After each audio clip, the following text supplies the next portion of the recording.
You ever wonder how many legends you've walked past without knowing it? The question drifted across the mess hall like a loose thread in the air, almost too quiet to notice, almost too ordinary to matter. Yet within the next few minutes, it would become the only thing anyone in the room could think about. The Naval Special Warfare Training Center's main mess hall was packed shoulder to shoulder with sailors, instructors, support personnel, and active-duty SEAL operators grabbing lunch between schedules. The smell of grilled burgers, coffee, and fresh bread lingered beneath the constant hum of conversation. Trays clattered. Chairs scraped across the polished floor. Televisions mounted near the ceiling played muted sports highlights while sunlight poured through wide windows overlooking the California coastline. It looked like any other afternoon on base. At a long table near the center of the room sat a group of young SEALs enjoying the attention that naturally followed confidence, youth, and accomplishment. Among them was Ethan Cole, 27 years old, broad-shouldered, sharp-jawed, and carrying the easy swagger of a man who had spent most of his adult life being told he was exceptional. Ethan wasn't a bad man, but he had reached the age where talent often disguises itself as wisdom. Around him, laughter came easily. Stories grew larger with every retelling. Every challenge became a competition. Every room felt like it belonged to them. Then Ethan noticed someone sitting alone near the far corner of the hall. The old man looked completely out of place. He sat quietly at a small table near the windows, eating lunch by himself.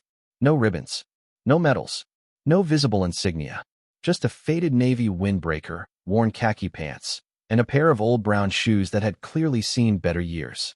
His silver hair was neatly combed. His posture wasn't impressive. His movements were slow and deliberate. To most people, he looked like a retired civilian who had wandered into the wrong building. Nobody paid attention to him. Nobody except Ethan. He nudged the SEAL beside him. "Who's Grandpa over there?" A few heads turned. Shrugs followed. Nobody knew. That should have been the end of it. But attention is a dangerous thing when mixed with boredom.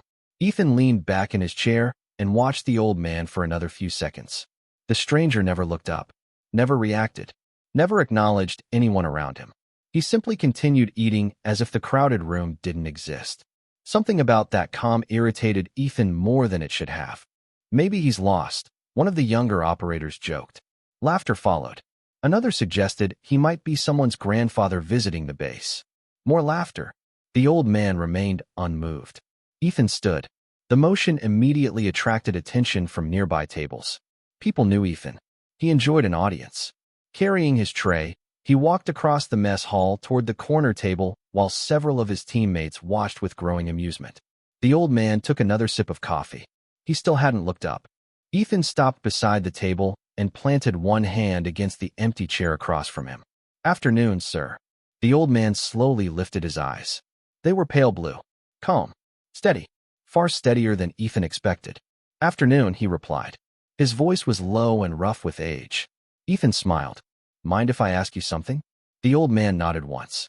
Around the room, conversations were already beginning to slow as people sensed entertainment approaching. Ethan glanced back toward his friends before returning his attention to the stranger. "What was your rank?" he asked. The old man said nothing. Ethan's grin widened. "Come on, humor me." A few nearby tables chuckled. The old man simply looked at him. Not annoyed, not intimidated, just watching. Ethan leaned forward slightly. "What was it?" he asked again. "Seaman? Petty officer? Maybe cook third class?" The laughter grew louder. More heads turned. Across the hall, people began following the exchange. The old man remained silent for several seconds. Then he lowered his gaze back to his lunch. Ethan laughed along with everyone else. What he didn't notice was the way several older sailors had suddenly stopped smiling, or how one senior enlisted man near the beverage station had turned completely around to watch. Something about the old man's face felt strangely familiar, and before anyone realized it, the atmosphere inside the mess hall had already begun to change. The senior enlisted sailor near the beverage station did not move. His coffee sat untouched in his hand as he continued watching the exchange unfold across the mess hall. Something about the old man tugged at a memory he could not immediately place. It was not the face, not the clothing, not even the voice. It was the composure, the complete absence of any need to prove himself. Ethan Cole mistook that silence for weakness. He pulled out the empty chair across from the old man and sat down backward, resting his arms on the chair's backrest like he owned the room. More people were watching now. The noise level inside the hall had dropped enough that nearby conversations were becoming easier to overhear. "You know," Ethan said with a grin, "most veterans love talking about their service. Usually takes about 30 seconds before somebody mentions what rank they were." A few chuckles floated through the room. The old man cut another small piece of meat from his lunch and continued eating. Ethan looked back toward his teammates. Maybe he forgot. Laughter erupted again. The old man swallowed calmly and took a sip of coffee. His hands were steady. His expression never changed. Ethan found himself becoming increasingly annoyed. Most people reacted somehow. Embarrassment, anger, pride, something. This man offered nothing. It felt like trying to start a fight with a stone wall. "Come on, sir," Ethan pressed. "You spent time in the Navy, right?" The old man nodded once. "I did." "Then what was your rank?" Again, no answer. Ethan leaned closer. "You can tell us. We are all family here." The old man slowly set down his fork. For the first time, he looked directly at Ethan. His pale blue eyes reflected the afternoon sunlight pouring through the windows behind him. They were not intimidating eyes. They were not angry eyes. They were simply the eyes of someone who had lived through more years than most people could imagine. "Why does it matter?" he asked quietly. The question caught Ethan off guard. "Because I asked." The old man considered that for a moment. That is not really an answer. Several sailors nearby exchanged glances.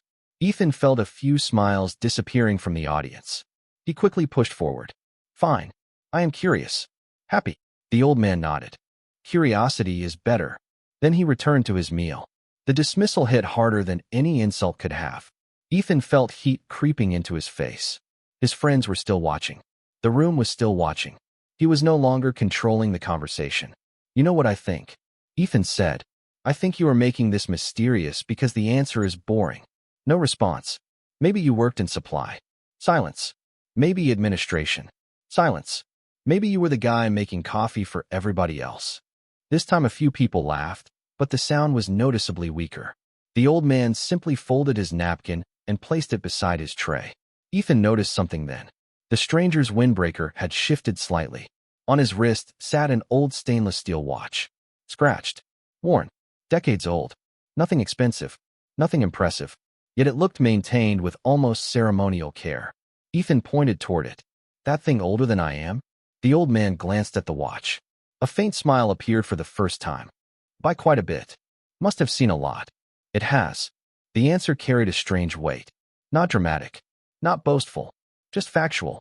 Across the hall, the senior enlisted sailor suddenly narrowed his eyes. Recognition flickered. He stepped away from the beverage station and turned for a better look. Somewhere deep in his memory, an old photograph was beginning to surface. A retirement ceremony. A command wall. A name he had not heard in years. Meanwhile, Ethan remained focused on his audience. He spread his hands theatrically. "All right, sir. Last chance. Everybody wants to know." He smiled confidently. "What rank were you?" This time, the old man did not return to his lunch. He sat quietly for several seconds while the room seemed to hold its breath. Then he looked directly at Ethan Cole and opened his mouth to answer. For a moment, the entire mess hall seemed to forget how to breathe. Forks paused halfway to mouths. Conversations died before the next word could form. Even the muted television screens hanging above the room felt strangely distant beneath the sudden silence. The old man met Ethan Cole's eyes without the slightest hint of challenge. Then he answered, "Rear Admiral." The words were calm, simple, unhurried. They landed in the room like a pebble dropped into still water. For a fraction of a second, nobody reacted. Then laughter exploded from Ethan's table. Several operators nearly spilled their drinks. One sailor slapped the table hard enough to rattle the trays. Another shook his head and pointed toward the old man, as if he had just delivered the greatest joke of the week. Ethan grinned broadly. "Rear Admiral?" he repeated. "That is a good one." More laughter followed. The old man offered no defense. No explanation. No attempt to convince anyone. He simply reached for his coffee and took a small sip. That lack of reaction somehow made the joke feel even funnier to those who were laughing. Yet not everyone joined in. Near the beverage station, the senior enlisted sailor felt a chill work its way up his spine. The name had not been spoken. The old man had not identified himself. But something about the answer felt wrong in a way that was difficult to explain. Most people invent details when they lie. They embellish. They exaggerate. This man had done none of that. He had answered as though he were stating the weather. The senior chief slowly set his coffee down. His name was Logan Pierce. 24 years in uniform had taught him to trust instinct when facts had not yet arrived. And his instincts were screaming. Ethan leaned forward with renewed confidence. "Come on, sir." "Seriously." The old man looked at him. "I am serious." Ethan laughed again. "You expect anyone here to believe that?" "Belief is not required," the old man replied. The answer drew a few confused looks from nearby tables. It was not arrogance. It was not sarcasm. It was certainty. Ethan opened his mouth to fire back another joke, but Logan Pierce was already moving. He crossed the room at a measured pace, his eyes never leaving the old man. Several sailors noticed him approaching and instinctively stepped aside. Logan stopped a few feet from the table. The old man looked up. For a brief second, their eyes met. Something passed between them. Not recognition exactly. More like the faint feeling of a distant memory struggling to surface. Logan studied the man's face carefully. The silver hair, the weathered features, the old watch. Then his gaze settled on the windbreaker. Stitched above the pocket was a small, embroidered name. The letters were faded from age. Difficult to read, but not impossible. Logan's eyes widened. The noise of the room seemed to disappear. Somewhere deep inside his memory, a photograph finally snapped into focus. A framed portrait hanging outside a command office years ago. A retirement display. A briefing room story told by an old captain who had spoken with unmistakable respect. Logan felt his pulse quicken. Ethan noticed the change immediately. "Senior Chief?" he asked. "Everything all right?" Logan did not answer. He continued staring at the old man. Then, very carefully, he spoke. "Sir," he said quietly, "would you mind telling me your name?" The old man lifted his gaze slowly, pale blue eyes locking onto Logan Pierce with a quiet intensity that silenced the room even further. Logan stepped closer, his polished boots making a faint scrape against the linoleum floor, every movement deliberate, measured. Around them, the mess hall was no longer filled with chatter. Operators paused mid-bite, trays hovering in the air, eyes darting between the two men at the far corner. Ethan Cole, still grinning at first, felt the weight of every gaze shift toward him and the old man, the laughter fading almost imperceptibly. The old man's voice, steady and commanding despite his age, finally broke the silence. "Samuel Whitaker," he said, each syllable deliberate, carrying years of experience and authority in its cadence. Logan's eyes widened. Recognition flashed across his face, a mix of disbelief and awe. He instinctively gestured toward the records room at the far end of the hall, and two junior sailors immediately moved to retrieve the service ledger. Samuel Whitaker did not flinch, did not adjust his posture, but the subtle set of his jaw indicated awareness of the growing tension.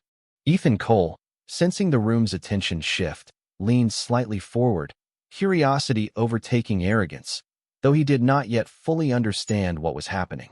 Logan Pierce, voice low yet firm, called the names across the room, drawing the attention of a duty officer stationed near the mess hall entrance. The officer's eyes followed him, and then a rapid chain of acknowledgments spread through the junior personnel like wildfire. Samuel continued to eat, almost casually, though every movement was precise, measured, deliberate. Each motion seemed to carry an unspoken weight that made even the most confident SEAL operators pause. Ethan, still seated backward in his chair, noticed how the room's energy had changed. There was a hum of realization, a subtle shift in body language from amusement to tentative respect. Conversations had all but disappeared. Plates were set down lightly, forks resting without sound. The sunlight falling across Samuel's face highlighted the lines of age and experience, casting subtle shadows that made him appear both ordinary and monumental simultaneously. Logan retrieved the ledger and opened it carefully, revealing pages of names and ranks meticulously recorded over decades. Samuel's name, highlighted in faded ink, carried a rank and decorations that were impossible to ignore. The surrounding sailors drew closer, silent, leaning to see for themselves, while Samuel continued his calm, deliberate routine, sipping coffee, folding his napkin, as though nothing unusual were occurring. Ethan's smirk faltered as he caught the expressions on the faces around him, the subtle nods, the widened eyes, the whisper of recognition from the senior enlisted personnel who had spent a lifetime in service. The chain reaction was building. Orders were quietly whispered, calls made to superiors. Samuel Whitaker did not move quickly, did not raise his voice. Yet the entire mess hall had become attuned to his presence, hanging on the subtle authority radiating from his every gesture. Logan glanced at the duty officer, who nodded and made a silent gesture to call the fleet communications office. Samuel took another sip of coffee, his eyes scanning the room briefly, acknowledging, in a manner only he could, the ripple of attention now completely centered on him. Ethan leaned back, the realization slowly dawning that the dynamic had shifted entirely. The old man, unassuming in appearance, had already claimed the room not by action but by presence, by a simple declaration of name, by decades of unspoken credibility now recognized in the smallest yet most consequential details of his bearing and history. Samuel Whitaker paused, his fork hovering just above the plate, and the entire room seemed to hold its collective breath. The sunlight through the mess hall windows cast long, pale stripes across the floor, and the hum of distant conversation faded into nothingness. Logan Pierce, standing a few feet away, held his breath too, recognizing the significance of the moment before anyone else could. The junior sailors brought the service ledger closer, flipping carefully through the pages as their eyes widened at what they saw.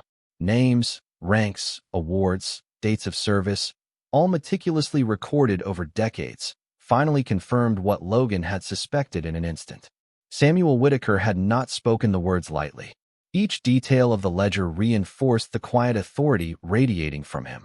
Ethan Cole, still seated backward in his chair, finally registered the change in energy around him. The laughter that had earlier filled the hall now seemed tentative, fading into a subdued murmur as the junior operators processed the reality of who they were observing. A few glanced at one another, unsure how to react, their smirks dissolving into expressions of uncertainty. Samuel lifted his gaze again, this time sweeping slowly across the room, acknowledging the shift without saying a word. Each motion he made carried the unspoken command of experience, a presence that required no demonstration, only recognition. Logan Pierce nodded subtly, then gestured toward the duty officer, whose quick steps toward a secure communications line indicated the chain of command was about to be alerted. Samuel continued eating, his movements deliberate and calm, as if all this attention were simply part of the routine of the day. Ethan Cole, feeling the weight of hundreds of eyes now watching, finally straightened in his chair, realizing that the balance of power had quietly shifted. The hall had gone silent, not in fear, but in respect, a respect that had not been demanded, only earned through decades of service and unspoken competence. The junior sailors near the ledger whispered among themselves, sharing glimpses of disbelief, while others stared, unable to reconcile the casual demeanor of the old man with the extraordinary history that Logan Pierce had confirmed. Samuel placed his napkin beside the plate with meticulous care, his coffee cup following, and took a slow sip.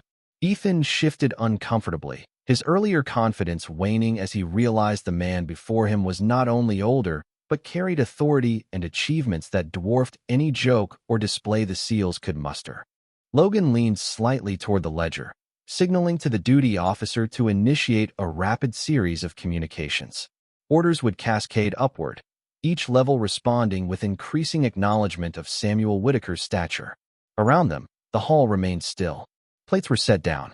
Conversations ceased. Even the clatter of silverware seemed muffled in deference to the quiet dignity of the man who had just revealed the simplest detail, his name, and with it the entire weight of a lifetime of service. Ethan Cole watched in disbelief, finally understanding that every gesture, every pause, every measured word from Samuel Whitaker had been a signal, a command in its own right, requiring no sound, no flourish, no exaggeration. The hall was no longer a room filled with casual chatter and midday meals. It had transformed into a chamber of silent recognition, each individual aware, on some level, that they were witnessing something extraordinary.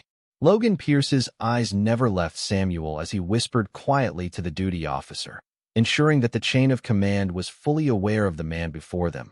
And Samuel, unmoved, continued his lunch with the unassuming precision that had always defined him, a calm center in a suddenly still world.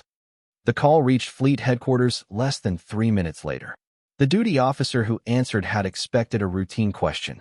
Instead, he found himself staring at a service record that seemed almost unreal. He read the name twice, then a third time. Samuel Whitaker. The silence on the line stretched for several seconds before he finally spoke. "Are you absolutely certain?" Logan Pierce stood near the corner of the mess hall, eyes fixed on the old man. "I am looking at the record myself." Papers shifted on the other end. A keyboard clicked. Then came a response that immediately changed the atmosphere. "Do not let him leave." Logan lowered the phone slowly. Around him, several sailors noticed the change in his expression. This was no longer curiosity. This was confirmation. Across the room, Samuel continued eating as though nothing unusual had happened. The sunlight had shifted slightly, casting a warm glow across the table beside him. His old watch reflected a thin line of light every time he moved his wrist. Ethan Cole watched from only a few feet away, unable to understand why a simple name was causing such a reaction. He glanced toward his teammates. Nobody was laughing anymore. One operator quietly set down his drink. Another folded his arms and stared toward Samuel with growing uncertainty. The room felt different now. Not tense, not fearful, just focused. Every eye seemed drawn toward the old man without anyone consciously deciding to look. Logan's phone rang again. He answered immediately. This time the voice on the other end sounded far more senior. Questions came quickly. Confirmation followed. Dates of service. Commands held. Assignments completed. Logan answered each one. With every response, the voice grew quieter, more respectful. Finally, the caller said something that made Logan straighten instinctively. "Stand by.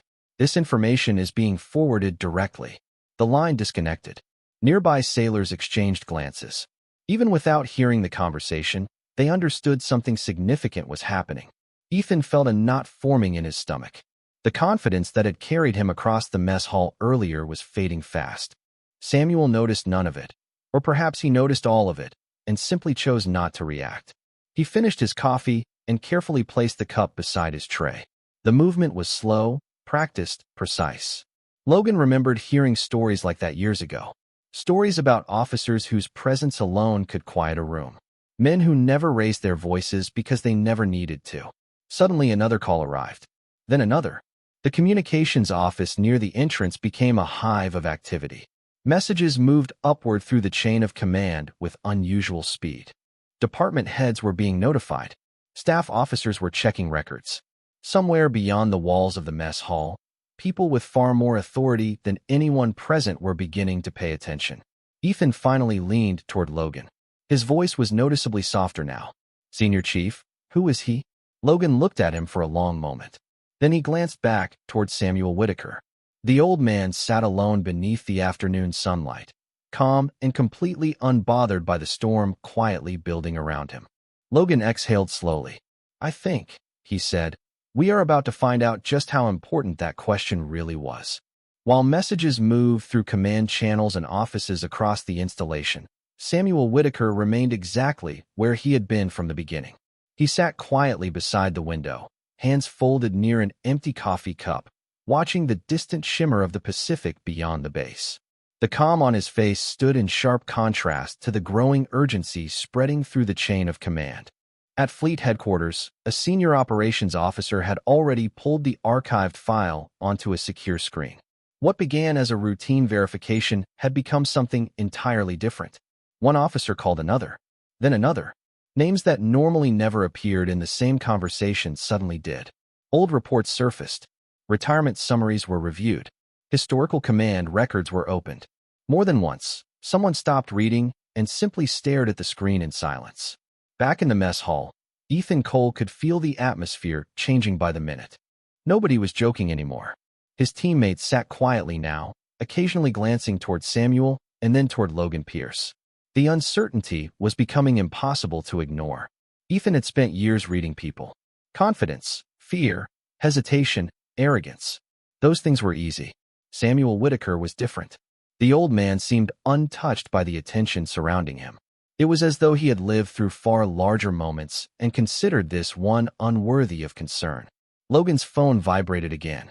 This time he stepped away from the crowd before answering. The voice on the other end spoke immediately. "Do you have visual confirmation?" Logan glanced across the room. "Yes, sir." "White hair?" "Yes, sir." "Approximately mid-80s?" "Yes, sir." Several seconds passed. Then the caller lowered his voice. "Good Lord." Logan frowned. "Sir." The response came slowly. "There are officers serving today who studied decisions he made 40 years ago." Logan felt a chill run through him. He turned towards Samuel once more. The old man had not moved. Yet somehow he seemed larger now, not physically, but historically, like a monument hidden beneath ordinary clothes. Across the room, Ethan noticed Logan's expression and knew something significant had just happened. He stood and walked closer. "Senior Chief." Logan looked up. Ethan hesitated before speaking again. "Who was he?" Logan took a long breath. "Before my time." He paused. "Before yours too." Ethan frowned. That answer only deepened the mystery. Meanwhile, hundreds of miles away, another office received the same notification. A senior flag officer was interrupted in the middle of a briefing. An aide quietly handed over a note containing a single name. The officer read it once. Then again. His chair moved backward. Several people in the room exchanged confused looks as he stood immediately. "Cancel the next 30 minutes, he said. Nobody questioned the order. Back at the base, the late afternoon sun had shifted lower in the sky. Long shadows stretched across the mess hall floor. Samuel finally reached for his old watch and checked the time. The gesture was simple, almost absent-minded. Yet Logan noticed it instantly. Something told him the window for whatever came next was growing smaller. The calls had not stopped. If anything, they were accelerating. People were moving now. Vehicles were being prepared. Offices were being notified.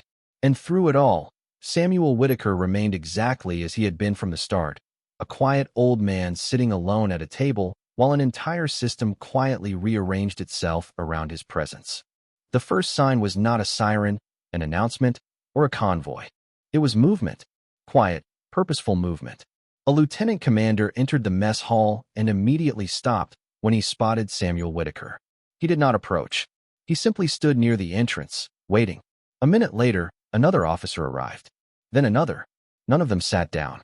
None of them joined the lunch crowd.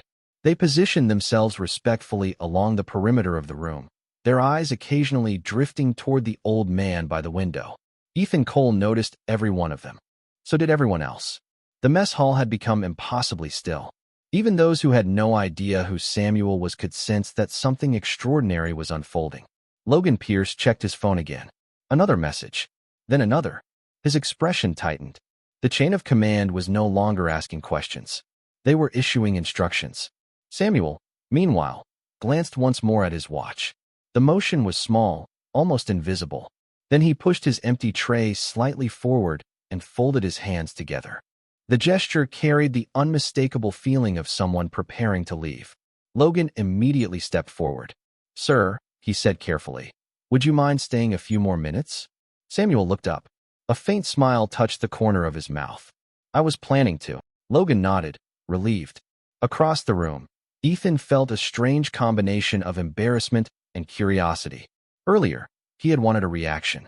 Now he wished he had never started the conversation at all. Yet he could not stop watching. Nobody could.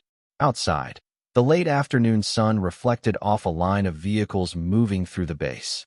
Several personnel near the windows noticed them first. The vehicles were not traveling fast. They did not need to. Their presence alone attracted attention. Word spread quietly through the room. Heads turned toward the glass.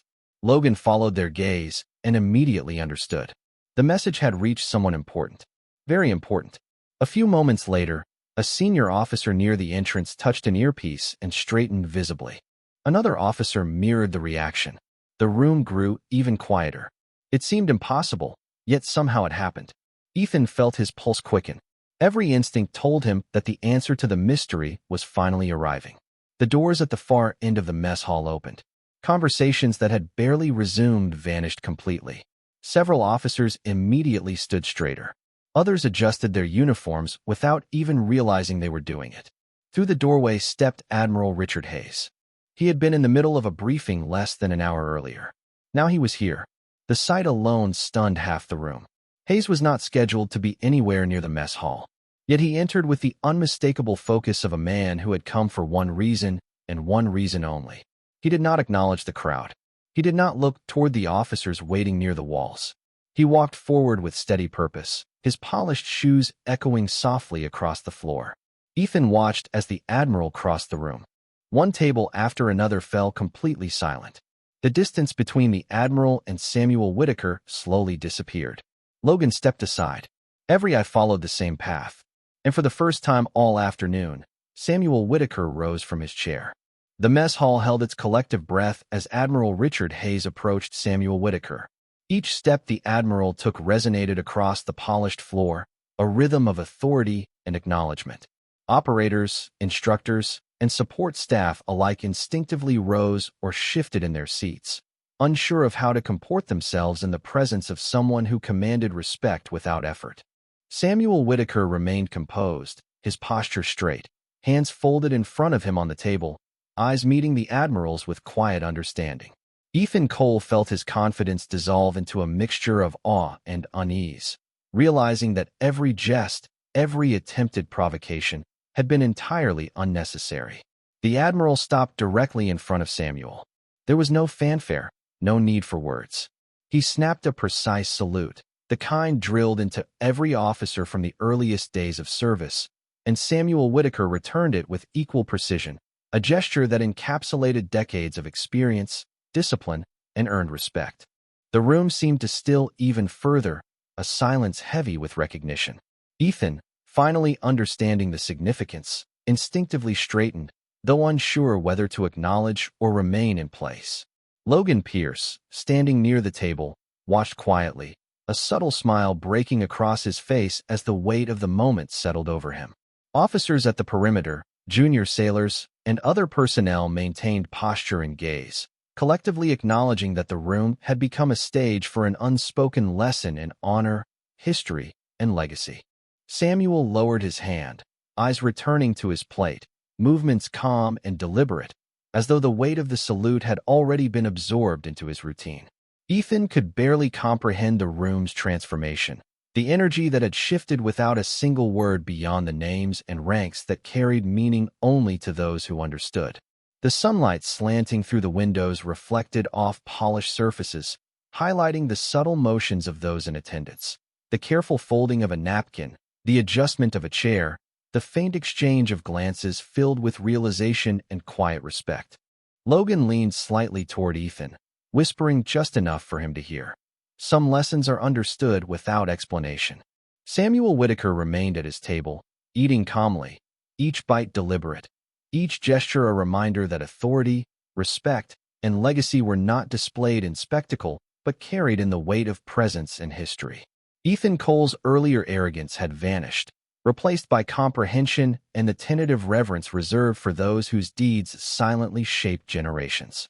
The admiral moved a step back, nodding subtly to acknowledge the lesson that had already unfolded, a presence that needed no additional words.